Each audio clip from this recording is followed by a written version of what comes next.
네, 올레길이다, 둘레길이다. 대한민국에는 걷기 열풍이 한창 계속되고 있는데요. 오늘도 도보 운동 가시려는 분들 계시겠죠. 네, 그런데 많이 걷는 것보다 더 중요한 게 제대로 잘 걷는 거라고 합니다. 특히 오래 걸을수록 자세가 더 중요하다고 하는데요. 모은희 기자와 함께 알아보겠습니다. 네. 자, 트레킹 방법을 알아본다고요? 네. 전에는 좀 생소했던 트레킹이란 말을 요새는 참 자주 듣게 되는데요.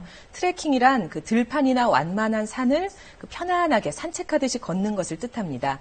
우리가 익히 알고 있는 등산은 산의 정상을 목표로 좀 다소 힘들게 올라가는 거죠. 그렇죠. 하지만 산의 풍광을 느긋하게 즐기는 게 바로 트레킹인데요. 이번 추석 연휴의 마무리는 다 같이 트레킹으로 몸과 마음을 달래보는 것 어떠세요? 본인에게 맞는 코스 선정부터 걷는 요령, 장비 사용법까지 트레킹 잘하는 법 소개합니다. 청명한 햇살, 선선한 바람이 부는 가을날, 숲길 사이로 사람들의 발길이 끊임없이 이어집니다. 바로 트레킹을 하는 사람들인데요. 가을길 도보 트레킹하러 왔죠? 다이어트 할 겸 오늘 날씨하고 너무 환상적일 것 같아요. 굿! 기대 큽니다. 서울에서 제주까지 알려진 대표 걷기 코스만 180여 개에 달할 정도로 전국의 트레킹 열풍이 거센데요. 트레킹을 한다고 해서 건강에 다 좋은 건 아닙니다. 잘못된 트레킹을 무턱대고 했다간 병을 얻을 수도 있는데요. 잘못 트레킹을 했을 경우에는 굉장히 척추나 관절에 독이 되는 운동입니다. 하지만 올바른 방법으로 트레킹을 했을 경우에 인대가 두꺼워지고 강화되는 힘이 있기 때문에 이러한 의미에서는 올바른 트레킹이야말로 우리 몸의 척추 관절에 좋은 운동 방법이라고 할 수 있겠죠. 그렇기 때문에 요즘엔 트레킹을 올바르게 하는 방법을 알려주는 학교도 생겼습니다. 이게 하다 보니까 약간 이렇게 관절에 무리가 있는 것 같기도 하고, 그 다음에 스틱 사용법을 제대로 모르니까 그냥 어떻게 해야 되는지 몰라서 교육이 있다는 걸 알고 오게 됐어요. 자, 그럼 트레킹에 필요한 장비를 올바로 사용하는 법과 제대로 된 걷기 자세에 대해 한번 알아볼까요? 네. 중년 이후의 분들은 주로 무릎 관절이라든가 발목 관절이 약하기 때문에 목이 이렇게 올라오는 하이커 신발을 먼저 신어주는 게 좋습니다.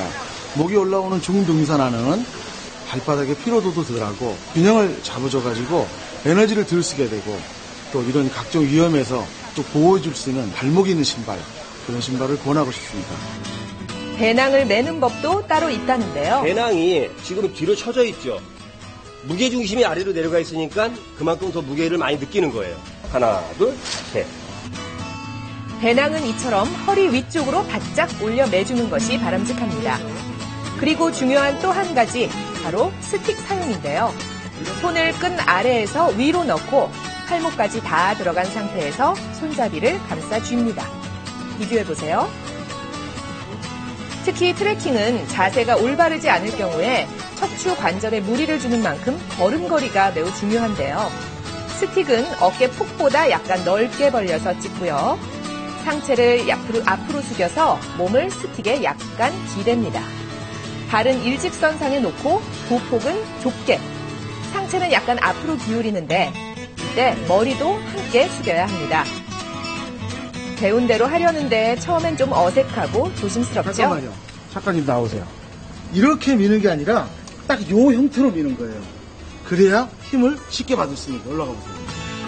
신경 써서 걷다 보면 차차 자세가 익숙해지면서 운동 효과를 높일 수 있고 몸도 편안해집니다. 힘들게 올라가지 않고 이렇게 수월한 마음으로 올라가니까 모든 사물을 볼 수가 있잖아요.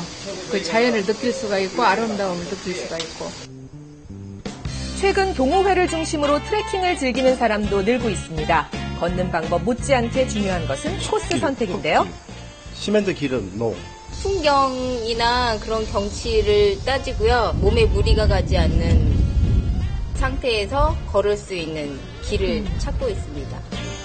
이날 이 동호회 회원들이 선택한 길은 경기도 오산에 위치한 삼남길. 해남에서 서울까지 이어지는 이 길은 조선시대 10대 대로 중에 가장 긴 우리나라 대표 도보길이라고 하는데요. 오늘 걷는 길은 옛 이야기와 문화 유적이 살아 숨쉬는 길을 길입니다. 걸으면서 이런 이야기들이 길 속에 이제 담겨져 있는 것 같습니다. 문화유산이라든지 유적지들을 볼 수 있는 게 이런 그 삼남길의 매력이 아닌가 생각합니다. 길을 걷다 보면 생기는 또 하나의 추억. 코스를 완주하면 구간마다 도장을 찍기도 하는데요. 이분은 완주가 머지 않았나요? 도장 많이 찍으셨네요. 삼남길 경기 구간 지도인데요.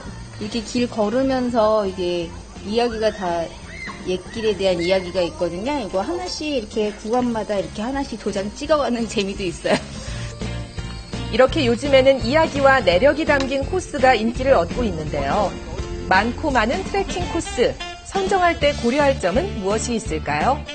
트레킹 선정 기준은요, 자기가 가고 싶은 목적지가 있지 않습니까? 그러면 그 중에서도 이제 자기 초급, 중급, 상급으로 나눠가지고 자기 체력에 맞게 길을 선택하는 것이 중요하고요. 면역력이 좀 떨어진 분들은 산림욕이 좋거든요. 그러니까 숲길 같은 곳, 피톤치드가 많이 나오는 편백나무 숲이나 삼나무 숲, 이런 곳을 걸으면은 피부나 아니면 면역력 강화에도 좋고요. 와! 높은 데 올라오니 눈앞이 시원해지는 게 가슴이 확 트이는 느낌이죠.